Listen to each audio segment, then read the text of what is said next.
वेळ लागणार आहे दाखवून इलेक्शन पुढे करायची की तुम्ही सांगा ना. 4 नंबर अगोदर घ्या सर सभापती त्यानंतर मागवून घ्यायची काही ना 4 नंबर झाल्यानंतर ठीक आहे. 3 नंबर असेल.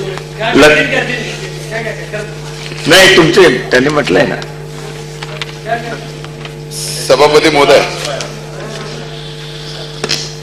गंगाखेड शुगर व एनर्जी प्रायव्हेट लिमिटेड तालुका गंगाखेड जिल्हा परभणी यांचे चेअरमन व इतर संचालकांनी सभापती महोदय 1200 कोटी रुपये शेतकऱ्यांच्या नावावर सभापती महोदय शेतकऱ्यांना माहित नसताना शेतकऱ्यांच्या सातबारावर सभापती महोदय कर्ज या ठिकाणी उचलले. सभापती महोदय, आपण लोकशाहीवर विश्वास ठेवणार आहे सभापती महोदय. सभापती महोदय, मला एक गोष्ट लक्षात येते, या सदनामध्ये या अगोदरही अशा अनेक घोटाळे निघाले. सभापती महोदय, हे प्रकरण पूर्णपणानं 25,000 शेतकऱ्याच्या संदर्भातले 25,000 शेतकऱ्याच्या काय मंत्री महोदय काय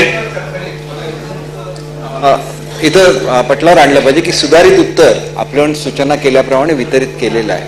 त्याचे सुधारित उत्तर गेले दिलेलं आहे ते नोंद घ्या. हा अर्थातच विरोधी पक्षनेते तुम्ही पाहून घ्या तुमच्याकडे हातामध्ये सुधारित ते आहे की नाही. सभापती महोदय,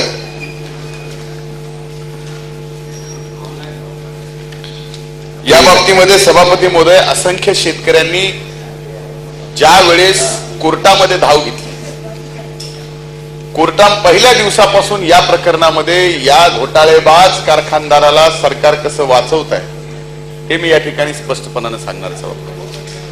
सभापती महोदय, या प्रकरणामध्ये ज्यावेळेस 10 महिन्यापूर्वी मी ही सर्व शेतकऱ्यांच्या संदर्भातल्या झालेल्या घोटाळ्याची माहिती पोलीस महासंचालक, एन्फोर्समेंट डायरेक्टर, राज्य सरकार या सगळ्यांकडे तक्रार दिली. सभापती महोदय, कुणी दखल घेतली नाही. ज्या वेळेस सभापती महोदय या शेतकऱ्यांना हा विषय कळाला, शेतकरी कोर्टात गेले. कोर्टाने सभापती महोदय निर्देश दिले की याबाबत आपण फिर्याद नोंदवा. पोलीस महासंचालकाच्या देखरेखीखाली आर्थिक गुन्हे अन्वेषण विभागाच्या आपल्या याची चौकशी सभापती महोदय करावी.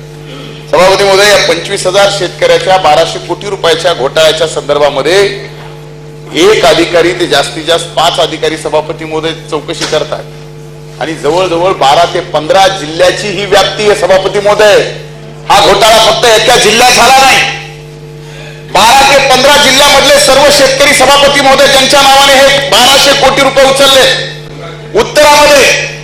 उत्तरामध्ये सभापती महोदय 358 कोटी रुपये सरकारने कबूल केले. 358 कोटी रुपये. मग सभापती महोदय, सरकारच्या म्हणण्यानुसार 358 कोटी रुपयाचा जो घोटाळा झाला तो घोटाळा नाही, तो लहान आहे. सभापती महोदय, एवढंच नाही तर सरकारने गुन्हे दाखल केले. 420 केला, 120 केला. जानकर साहेब इथं बसले, त्यांच्याच पक्षाचे नेते, त्यांचाच कारखाना सभापती महोदय, त्यांचा कारखाना. आणि सभापती महोदय, गुन्हा दाखल झाला राज्याच्या माननीय मंत्र्यांनी त्या ठिकाणी म्हणले काय नाही, 2-3 कोटी रुपयाचा घोटाळा, ते पैसे भरून टाकले, विषय संपला. हा 2-3 कोटीचा घोटाळा नाही, हा 358 कोटीचा सुद्धा घोटाळा नाही. सभापती महोदय, हा 1200 कोटी रुपयाचा घोटाळा 25,000 शेतकऱ्याला बुडवण्याचं काम सभापती महोदय या कारखानदारांनी केलंय. आणि एवढ्यावर सभापती महोदय, हा घोटाळा ज्यावेळेस आम्ही सदनात काढला,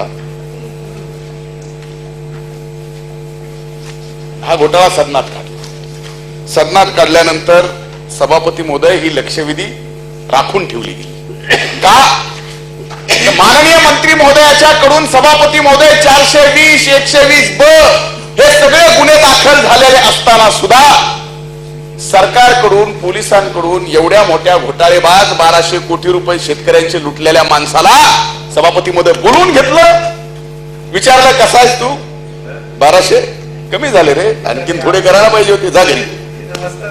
सभापती महोदय बोलून घेतलं, काय कसं चाललंय पीक पाणी विचारलं. अरे 1200 रुपये येणार तू 1200 कोटी रुपये कमी केलेस, आणखीन 1500 करायला पाहिजे होते म्हणून त्याला सांगितलं आणि परत पाठवलं सभापती. सभापती महोदय 420 120 ब झाल्यानंतर असं काय कारण आहे 1200 कोटी रुपयाचा त्याच्यावरती आरोप असताना 358 कोटी रुपये तुम्ही कबूल केले असताना सभापती महोदय अटक न करता त्याला जाऊ दिला, काय कारण आहे? आणि पोलीस काय करायला लागली? सभापती महोदय, ज्या पोलिसांनी ज्याच्या समोर चौकशीला आले त्यांनी सोडलं कसं, त्यांच्यावर तुम्ही काय कारवाई करणार आहात? सभापती महोदय, गंभीर विषय काय, ज्या वेळेस ह्या सदनामध्ये हा घोटाळा 25,000 शेतकऱ्याचा, धनंजय मुंडेचा वैयक्तिक घोटाळा नाही सभापती, या सदनात 25,000 शेतकऱ्याचा प्रश्न मांडायचा नाही.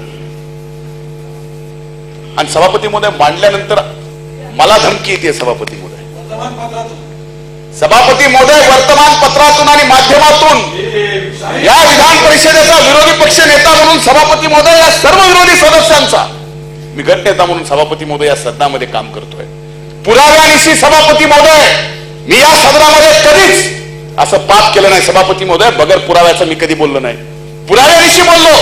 आजही माझ्याकडे 19,000 शेतकऱ्यांची यादी सभापती महोदय, आजही माझ्याकडे 2.5 एकरवर 502 कोटी रुपये कर्ज घेतल्याचा पुरावा आहे. आणखीन सरकारला काय पुरावा द्यावा? सरकार वाचवतंय सभापती महोदय, सरकार त्याला अटक करत नाही म्हणून त्याची ही हिंमत होते सभापती महोदय की तो बाहेर पत्रकार परिषद घेऊन मला धमकी देतो आणि माझ्यावर 1,000 कोटी रुपयाचा सभापती महोदय दावा दाखल करायची धमकी. 1,000 कोटी. सभापती महोदय, बाप जन्मी धनंजय मुंडे कुठल्या धमकीला घाबरला नाही, बाप जन्मी नाही. सभापती महोदय, या संवैधानिक पदावर मी बसलो आणि मी शेतकऱ्याची बाजू मांडतोय.